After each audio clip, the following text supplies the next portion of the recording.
And here we are. So this is the latest podcast for the Discover Plus channel, which is part of Disabilities Cornwall and the Isles of Scilly, and it's kind of nearly the end of July 2023, and today I'm talking to. You have the pleasure of talking to Trevor Palmer, and I'm sitting in my front room here, surrounded by plants and feeling a bit jaded today, actually, because I'm for my sins I'm part of a team that runs an organisation called Response-Able Assistance. And Response-Able Assistance supports disabled people in difficult situations throughout the world. And every year we have a big annual fundraising event, or a fundraising event of one type or another.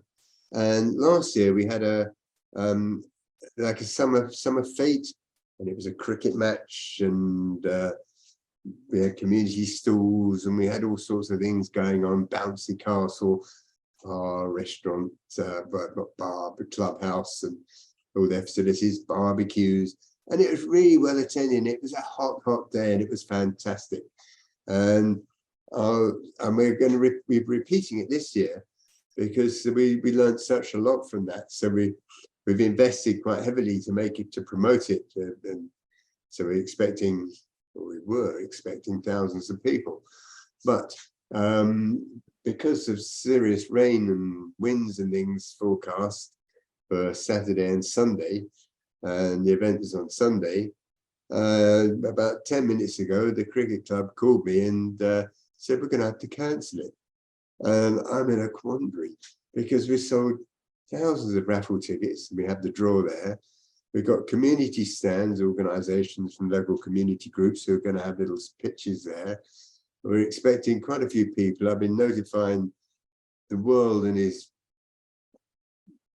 the next world on social media. So I'm now thinking, oh my God, what am I going to do about this? So yeah, that's you've got the pleasure of talking to me sort of like with a head full of all sorts of thoughts going on. So but anyway, that's a fundraising thing for Responsible Assistance, and what we're fundraising for actually at the moment is to sink a solar powered borehole in the Ngulu region of Makeni County in Kibwezi, Kenya. And Response-Able Assistance has been doing have some involvements in Kenya since the year 2015, when Vaughan Tenby, who actually is involved with Disability Cornwall, who is also involved with Response-Able Assistance as one of the trustees, himself and Katie Johnson, who's the daughter of the CEO of Disability Cornwall, they travelled to Kenya on a voluntary basis to actually go out there, because we'd heard all sorts of news and horror stories about things going on in particular regions. And they went over there to investigate and just to get to know the people, get to know how they're living, and link up with local disabled people's organisations. And they had a fantastic time. And they actually, when they came back, they made this incredible little film, and it's actually on the Response-Able Assistance website. And I think that's www.responseableassistance.org.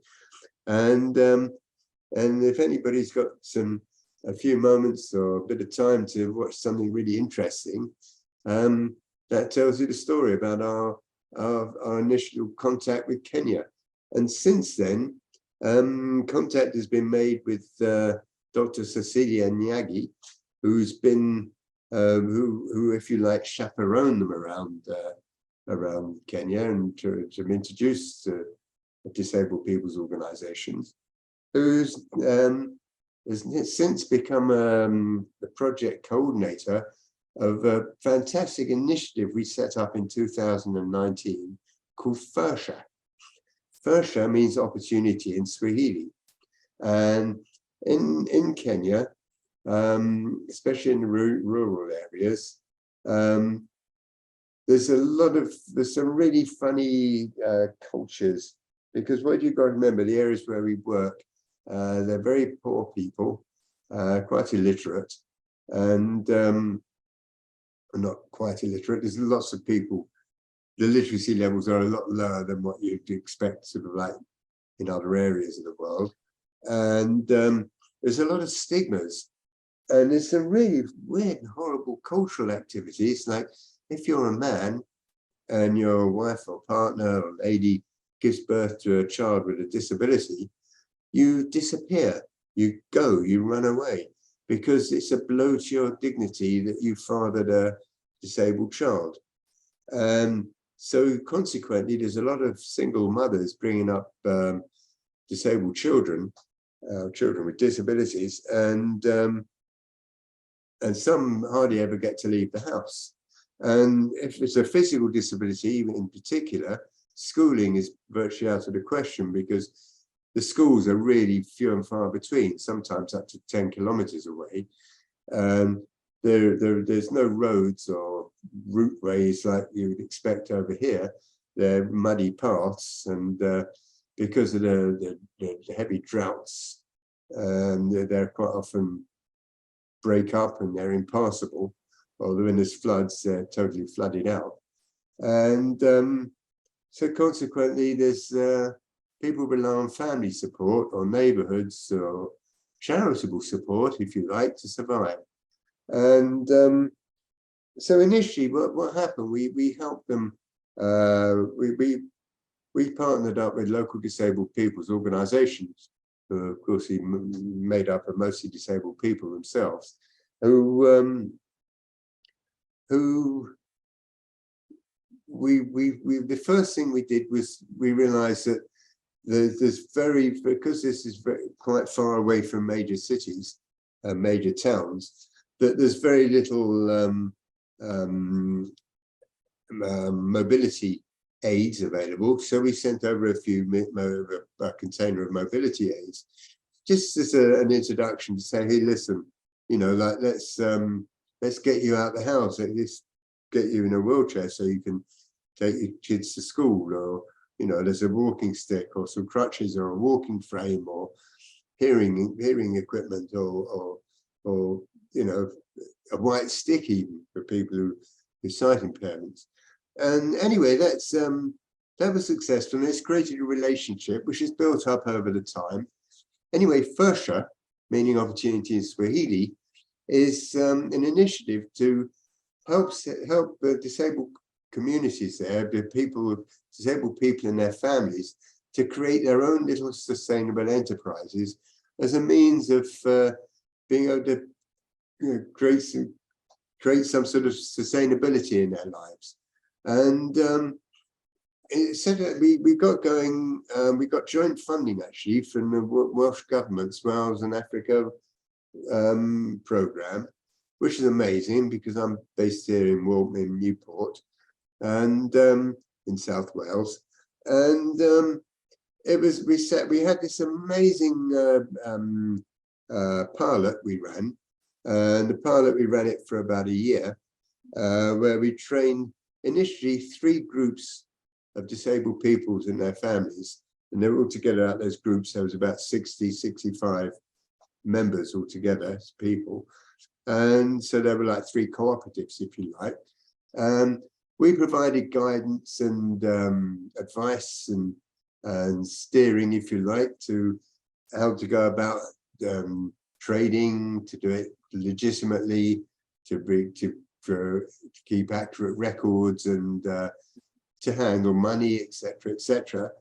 And advice on if somebody's got any particular interests, or if they grow fruit and vegetables in around their dwellings, you know, how they can actually use that commercially to provide fruit and vegetables into local market stalls, open up a market stall themselves, or deliver water, because water you have to buy in from, water gets shipped in there, and they have central water places which sell it.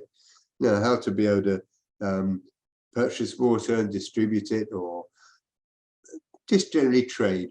And anyway, the part that just finished when the international COVID pandemic spread across the world, and amazingly, and this is I'm really proud of this, and I'm sure Vaughan is, and then everybody else is, and they are over there. It's, like our partners, because we work as a team.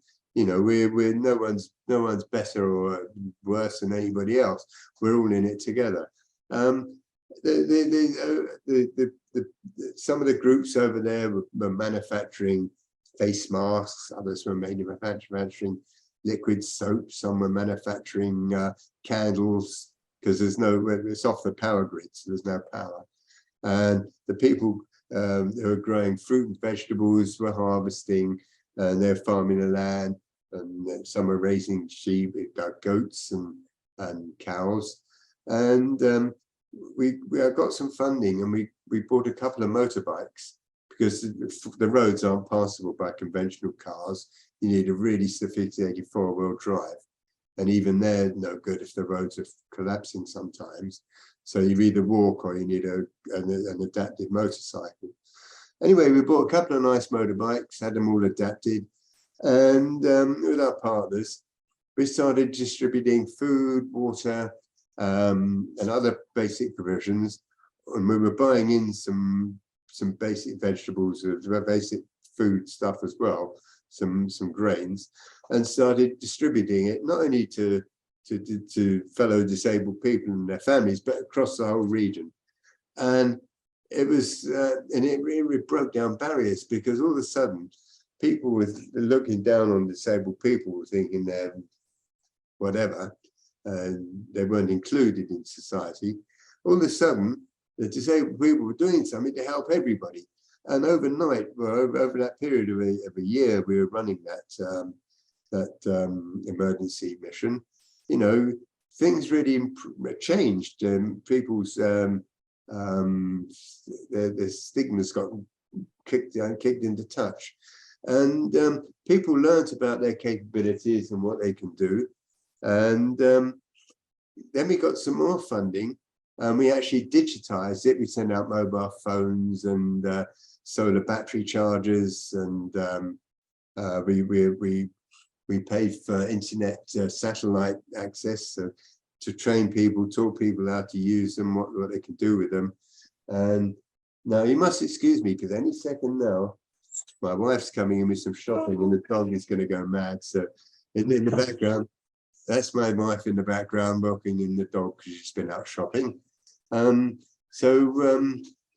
Some real life sound effects going on here. So anyway, that was very positive. So we got some more funding. We digitized the communities, and everything growing. Hang on a second. Hey, Gabby. Hi, I'm in a live podcast here. So that's all right, don't worry.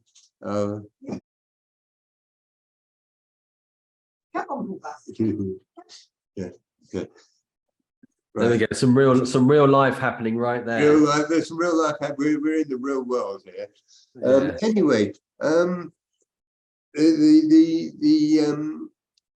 there's a whole new issue come about this, because now these little enterprises are doing really well. Not all of them are making huge amounts of money, but it's going well. But we did something amazingly, because from this funding, right, certain amount of this money, especially in the emergency COVID thing, had to be spent in Wales. And that money was going to be spent in Wales. I was going to be going out to schools and colleges and making presentations. And of course I couldn't, because of the lockdown. And there was £1,000 left in the kitty, and which technically I had to give back. So to the Welsh government. And so I appealed, not appealed, I said, please, I think this money is needed in Kenya more than what we need it here, because I can't spend it here. And they gave me written permission. I thought, bingo, and did something a little bit different with it. I turned it into micro loans. And these micro loans were between, how much was it at the time? 500 and 5,000 shillings. And with the exchange rate at that time, that was £3.45 or £34.50, which might not seem much to you and I, but it's an awful lot to people who haven't got anything. And normally the only other means of people in that area of getting any credit or borrowing any money would be from money lenders. And yeah, that creates all sorts of problems, which I won't go into. And because they've got no income, they can't pay it back anyway. So there's all sorts of horrors happening up there. And anyway, we initially we'll be using our partner organizations to manage the distribution of the loans to the groups and the members. And it was okay. But then we did something really amazing.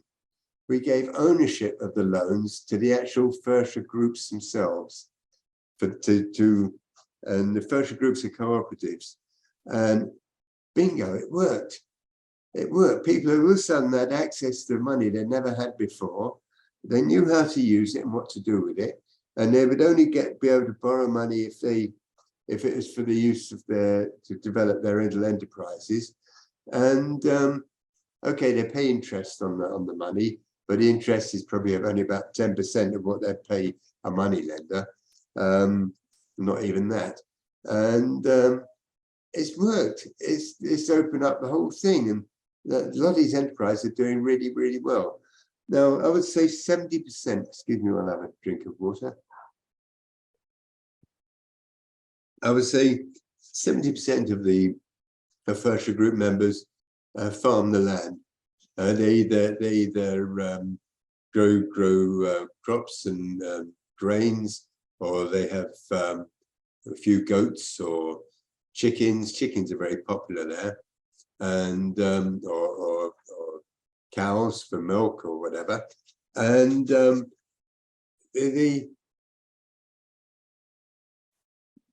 and they started doing very well, but all of a sudden things changed because there's a really, really serious drought in that part of the world at the moment.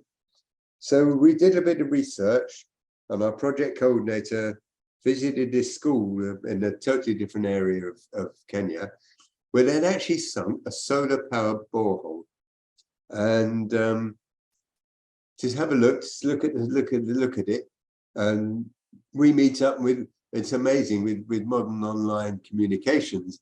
We have online meetings, Zoom meetings, I think they're called, or whatever, every week or so. And she updates me, and we have a look, we talk about things. And we thought, right, one way around we can do this is to sink a solar-powered borehole in the Ngulu region, because that's where water is at shortage. It was short everywhere, but that's where the majority of the Fursha group members who farm the land, they're based in that region. So our latest thing is just try and sink this solar powered borehole. So we've got a serious fundraising campaign on at the moment.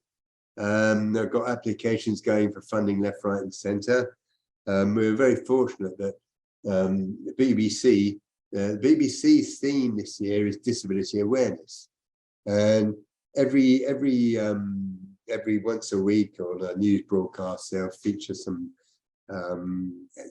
area of disability, and they picked up on this. They heard about us, and last week, well, not last week, it was not last Friday, the Friday before, on BBC Wales TV and BBC Radio, I had an interview on the radio and a little broadcast on the little feature on the TV, and there was footage of films from some of the Fursha group members on there as well, and interviews, and which has created a bit of interest, and which all can be heard on the website. I think the BBC radio interviews on the index page, on the home page, and I believe the BBC films on the films and video page, where also the other film I was talking about before is. So Yeah, that sums up responsible assistance. But we've also we've done lots of stuff, and I could talk for hours and hours and hours about this. It's really my greatest passion. I mean, that's really great. I mean, this is the first sentence I've had out so far. You've done a great job of filling up the airways. It's brilliant. You can talk for hours, obviously, about this. What I'm also interested in, though, is, I mean, that's great work that you're doing down there, and I would like to go back in time a little bit and ask you a question. So, you are yourself a disabled person. You are a wheelchair user, and you do this work down in Africa. So, why do you do the work in Africa? What started the whole thing off? Right, we don't only work in Africa. We help people with disabilities in dangerous or disastrous situations all over the world. The very first thing we did was in Kashmir. I think that was back in 2006, I think. Kashmir in India. Kashmir, yeah. There was a serious earthquake, and we got some. I run a business as well, and at the time my business was I set up one of the very first e-commerce websites in Wales, and I was trading in wheelchair accessories, GL100 wheelchair accessories, and I had a brand name called Global Leather, and I designed some specialist wheelchair gloves because my background is it sounds good, doesn't it? I'm a ladies' handbag designer. My background is in fashion design. Okay. I've worked all over the world in designing fashion accessories, and mainly in leather.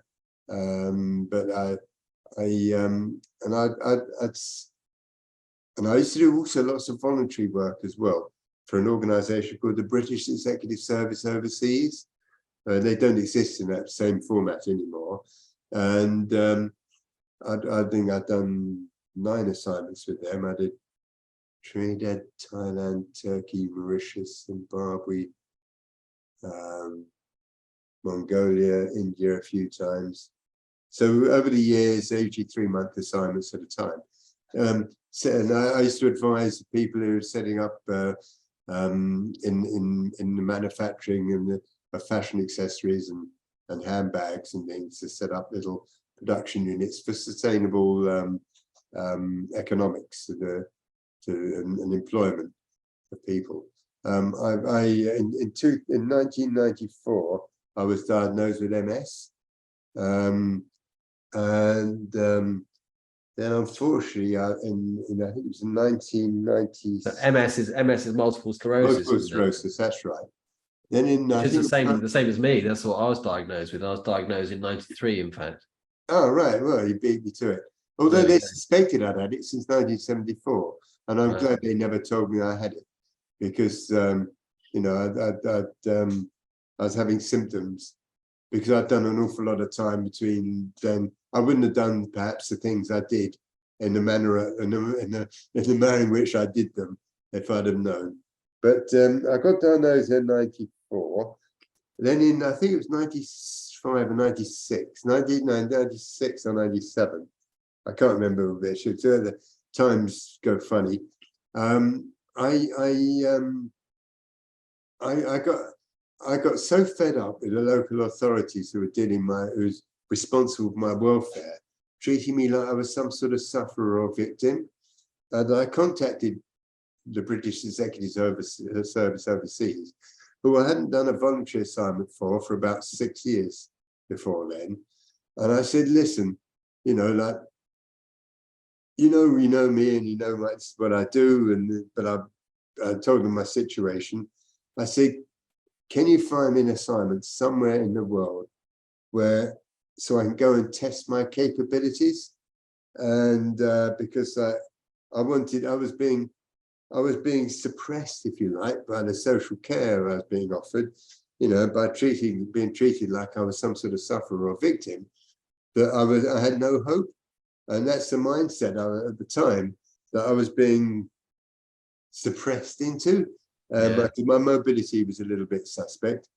And anyway, 2 weeks later, the chief executive called me back, and he called me up at, I think it was about 7:30 in the morning. And I couldn't go upstairs when I was on the settee. And he rang me up, and I'll never forget the conversation. I picked up the phone, so I thought, who's this calling me? I went, yeah.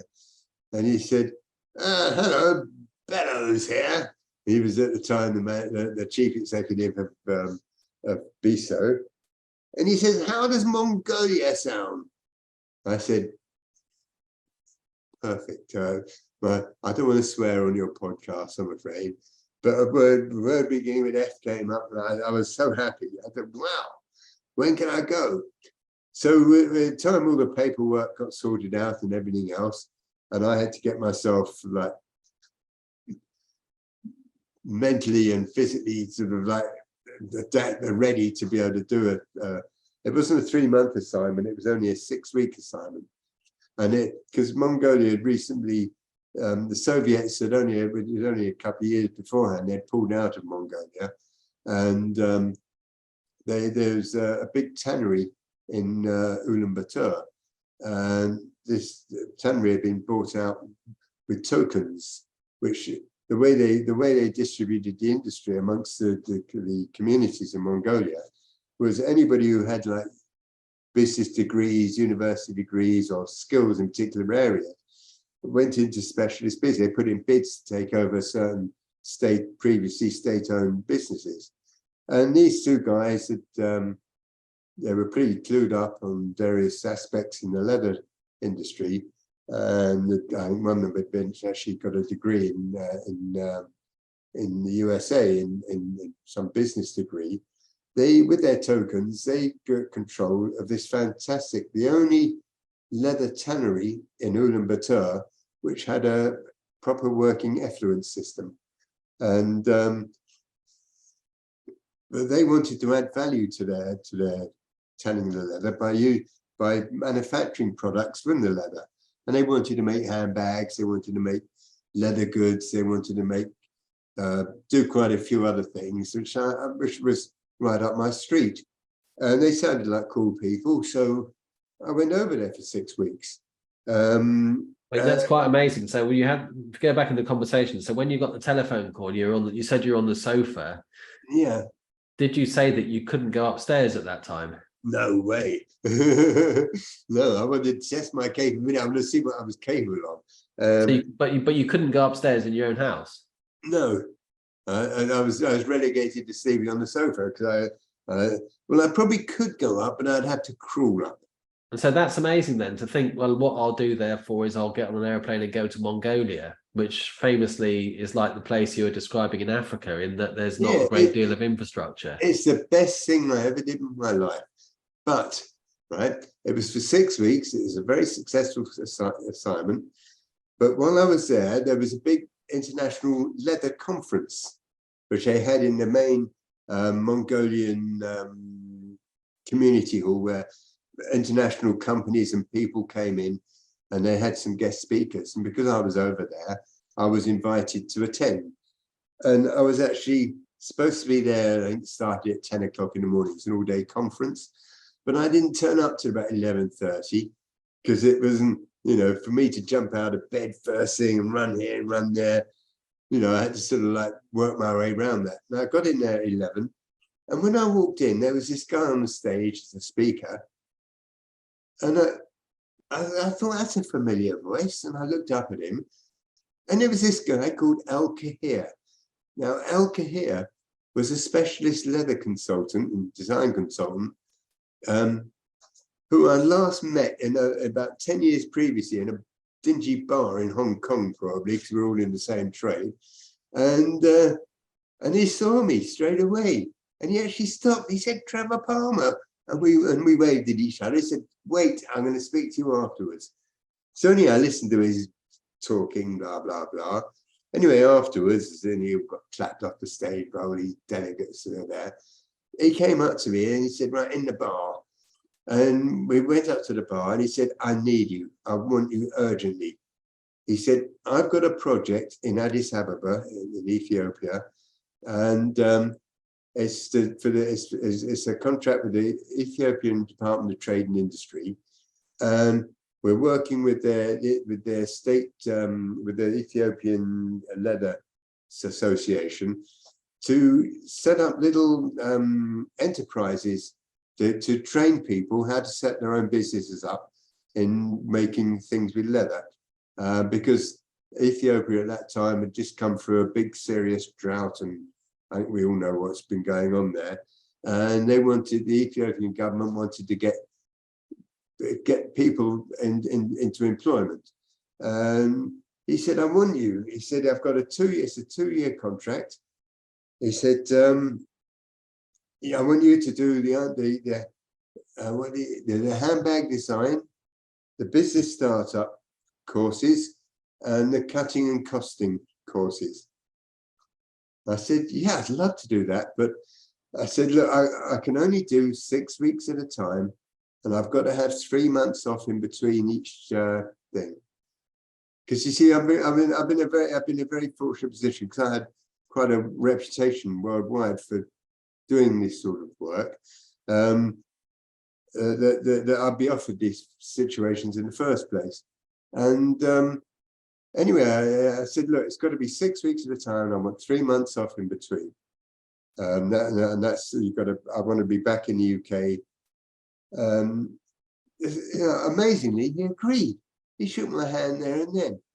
And so after my 6 weeks in Addis Ababa and in Ulaanbaatar in Mongolia, I came back to the UK, came back to Wales, spent 3 months preparing myself mentally and everything else to go out to do 6 weeks in Addis Ababa, and which was brilliant. And I had to prepare myself, the equipment, because if I was setting up, and if the initial thing I did was to do a business startup training course, and I had 15 students, and these 15 students I'd be taking through the whole of the 2 years.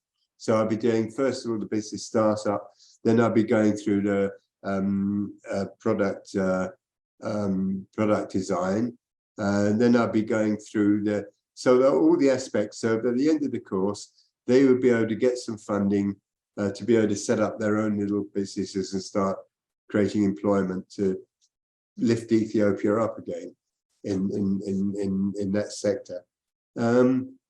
And that was excellent. So 3 months later, there I was off again over to Ethiopia, and I arrived there, and I got picked up from the airport, taken this beautiful state-run hotel right in the middle of this government-run hotel, right in the middle of town. It was absolutely beautiful place.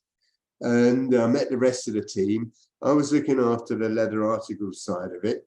And there was a French man and his wife who were doing the leather garment side of it, leather clothing and all the fashion, that side of it, the leather garments.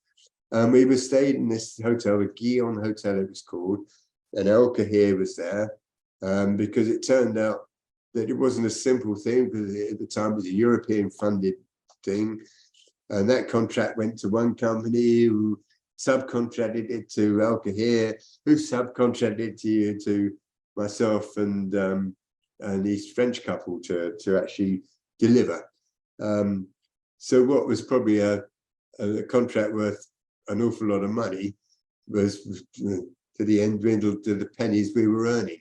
But it was fun, and I wanted to do it, and I just needed to get. I tested myself in that BSO assignment I did in Mongolia, that I was capable. I could do these things mentally, and with the right support, I could do things physically. And anyway, we on the second night we were in this hotel, we decided we'd all go out together, get to know each other a bit better. We'd meet in the hotel bar. We're all staying in the same hotel. We'd meet in the hotel bar, and then we'd all go out to eat, and just to get to know each other a little bit better, which was brilliant. We got in the bar, but it was Africa Finals night, which is Africa Finals for the football African Nations final. And the bar was packed because they had a big television there.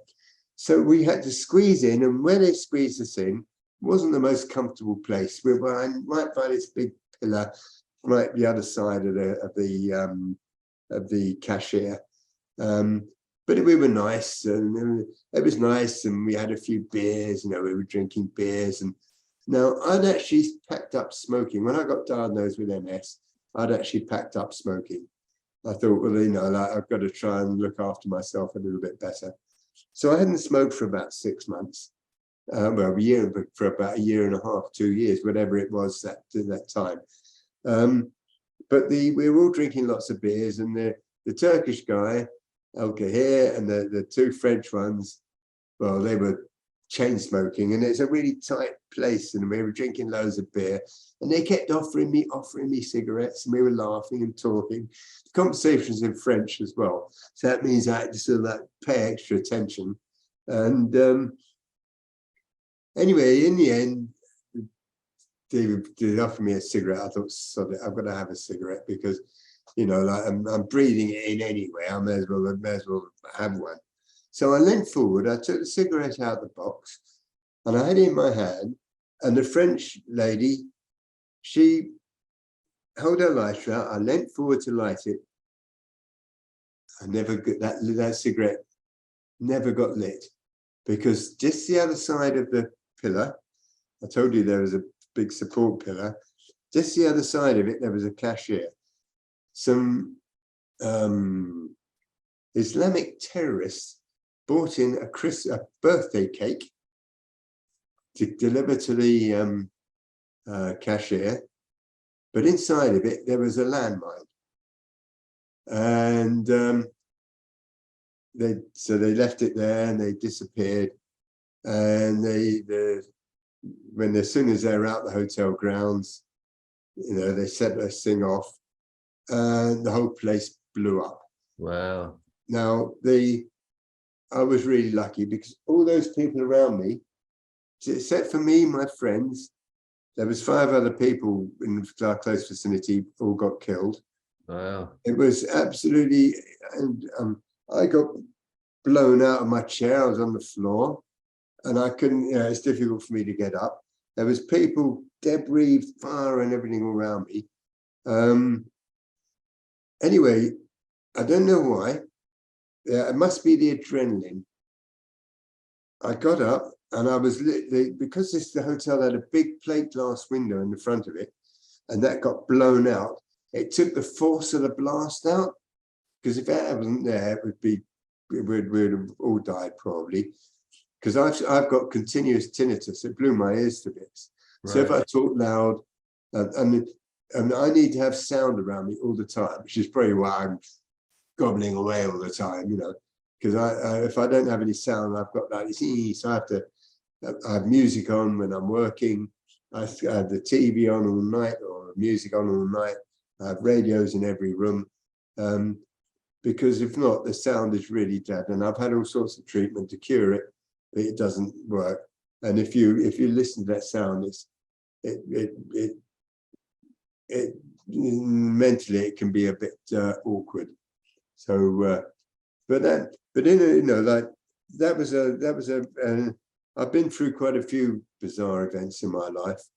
I think it sounds like it. It sounds like your life has been an incredible thing. I'm quite interested in the nuts and bolts of it all. So if you're doing things like going to places like Ethiopia or India or Africa, wherever it might be, you're a wheelchair user, you said you've been a wheelchair user for a while now. Yeah. How does that work out? Does it work out for you? I know for example, there's a campaign running at the moment. There's a national campaign running. It's some BBC reporter called Sophie Morgan who's running a campaign about wheelchair access for flights, because every now and again, a disabled person famously will arrive at their destination, their wheelchair won't be there. It'll be somewhere completely different. I mean, do you have things you must have? I'm a full-time wheelchair user. I use a big electric wheelchair, which would be a real problem on a flight. The last flight I went on with a wheelchair was to India. To Italy.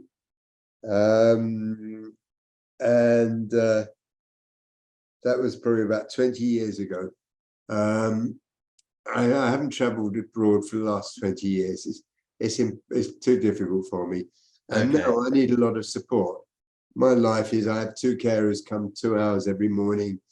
They have to get me sorted out, hoist me out of bed. I need quite a lot of personal care. Then I get hoisted either into a shower chair and into the shower or on. So you don't fly. So like you said earlier, you do it all over Zoom and everything then. So you're in contact with the rest of the world through Zoom. Yeah, through Zoom, and it's amazing how this modern technology has opened up the world for disabled people. Absolutely. And also, I don't agree with flying everywhere now because I think it's wrecking the environment. You know, that when you think that when you see what's going on in this world, Yeah. climatically, and you still see people walking over to Benidorm for a weekend, and then they buy an electric car, and they think, oh, they're doing good, and that one flight to Benidorm and back is doing more damage than 10 years worth of use of a conventional diesel car. Sure. You know, I'm not comfortable with it. So I don't have a problem with not being able to fly anymore, but I'd love to be able to fly if I could.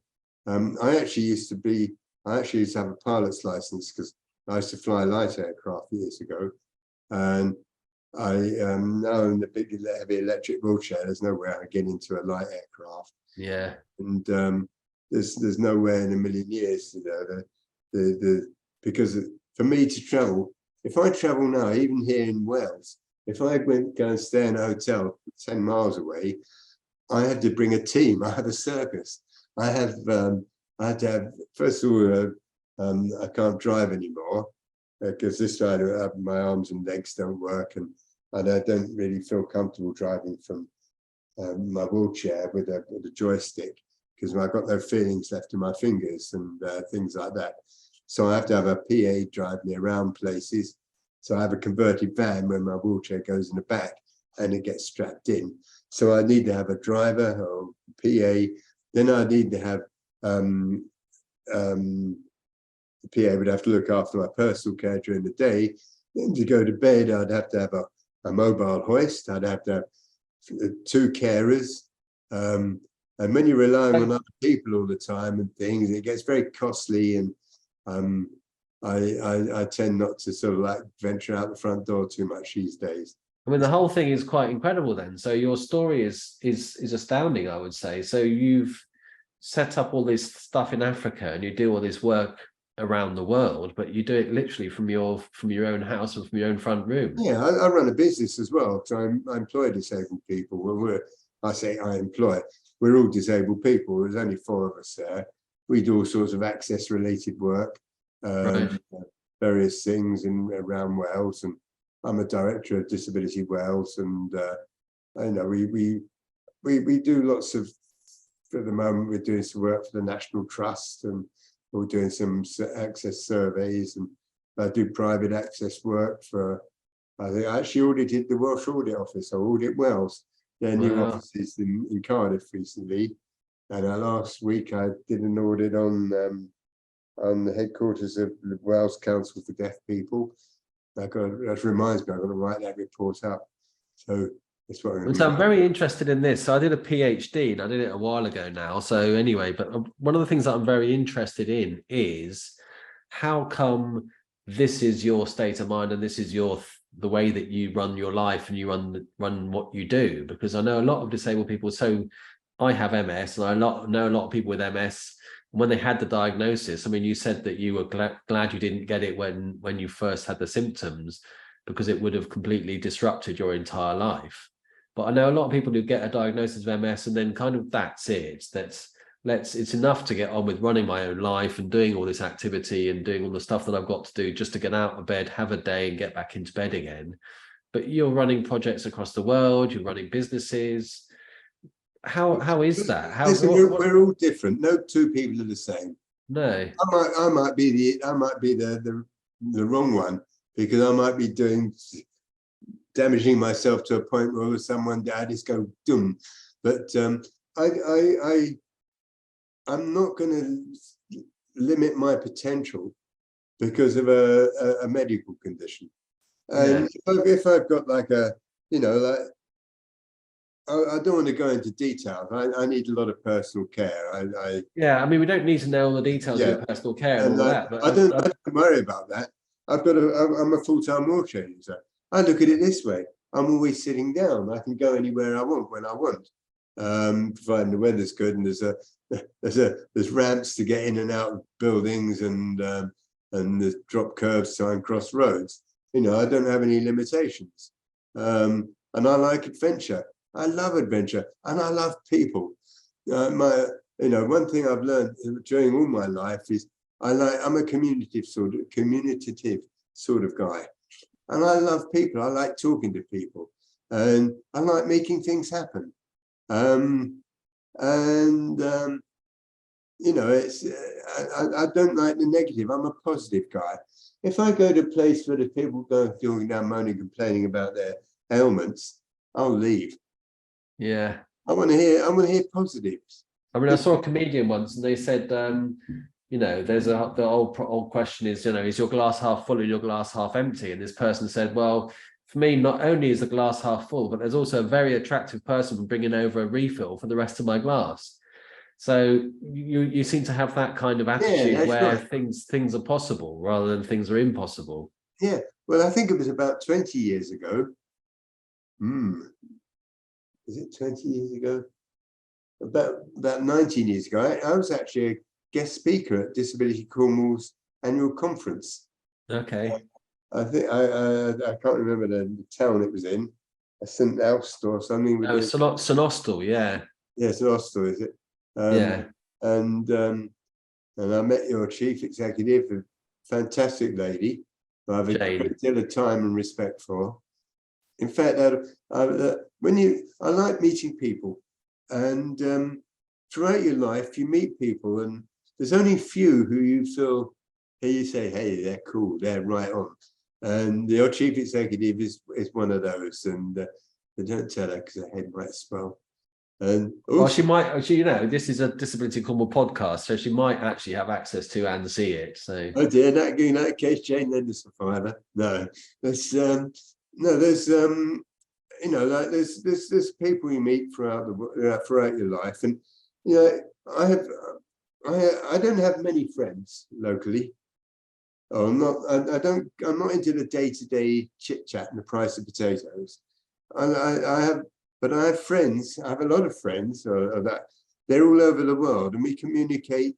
Might not see each other for only once a year, or once a month, or once every 5 years, but we have common themes, and it's brilliant. And I like to get involved in a lot of stuff. I've been involved in some fantastic projects here in Wales.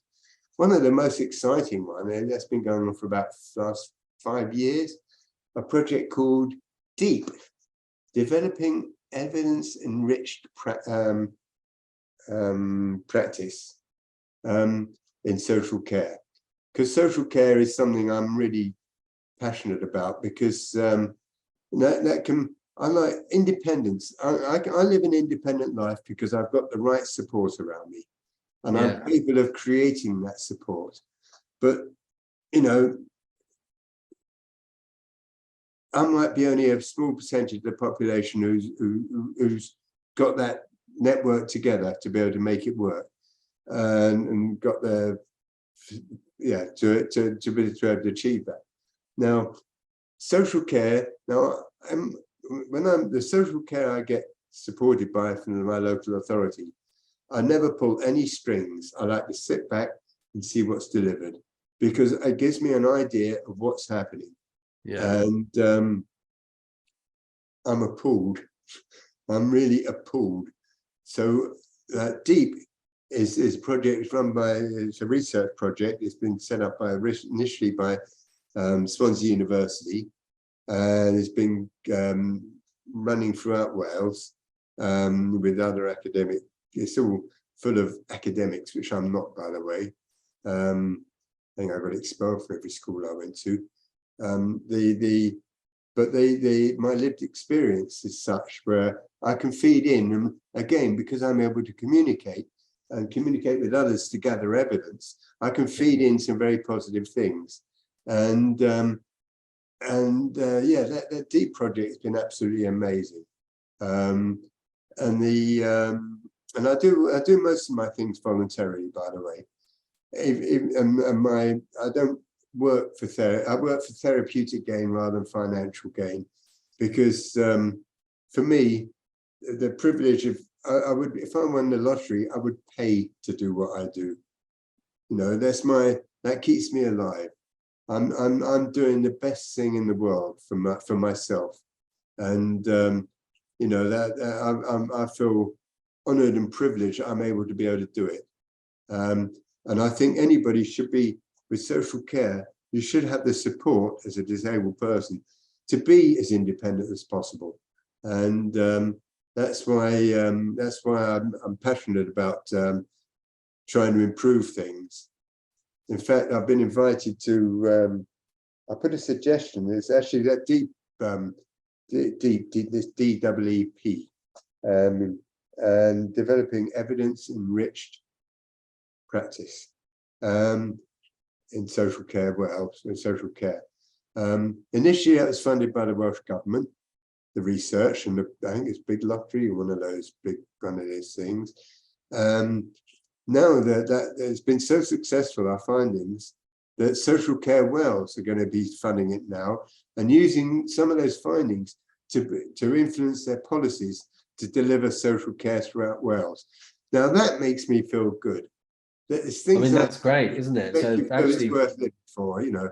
Yeah, that's absolutely great. So it's like it's led by the people who are using it. So it's, you know, the same as disabled people's organisations are led by disabled people, the ones that you are, the ones you're setting up all over the place and all around the world.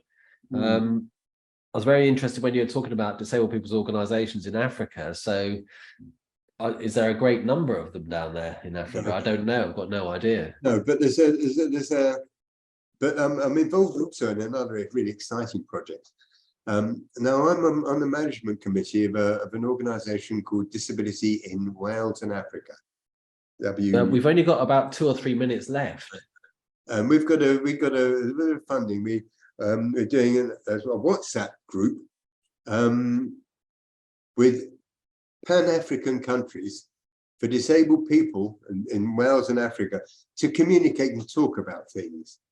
And to say DPOs is one of the main things, which is the main central subject.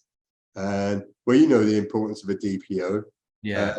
And I do, and I think lots of other people do. And we've all got to support each other.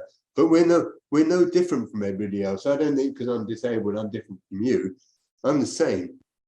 We're all the same. We're all human beings. That's what's important. We mustn't lose that perspective. So it's been absolutely an eye-opener talking to you, and it's been really fascinating. And I know that we could go on for hours and hours and days, and perhaps we'll do another one another time. I hope so. Yeah. It would be my pleasure. I wish you well for your fundraising this weekend. Apparently, well, what's happening down here is it's going to be really horrible weather tomorrow, Saturday, but it's going to go through by Sunday. Well, half an hour before this conversation, I had a phone call from Newport Cricket Club. Now, this year's summer fundraising event, we have a big summer fair. We have community stalls for all local community groups. We have a prize raffle, bouncy castle, barbecue bar. We've sold thousands of raffles, many hundreds of raffle tickets. We've got. I've been doing it on social media. We're expecting probably 1,000 people to turn up. They rang me up because of the rain forecasted. They've had to cancel the whole thing because they can't afford for their pitches and their area to get to. So it gets really wet. It'll just get mushed up. Yeah. And so I've got to deal with all that now, sorting that out. So yeah, that's my next, and I've got another meeting starting in half an hour. So I've got to do that between now and then. So yeah. Well, I wish you well. Trevor Palmer, it's been a joy speaking to you. It's been a great pleasure. Thank you. Thank you very much.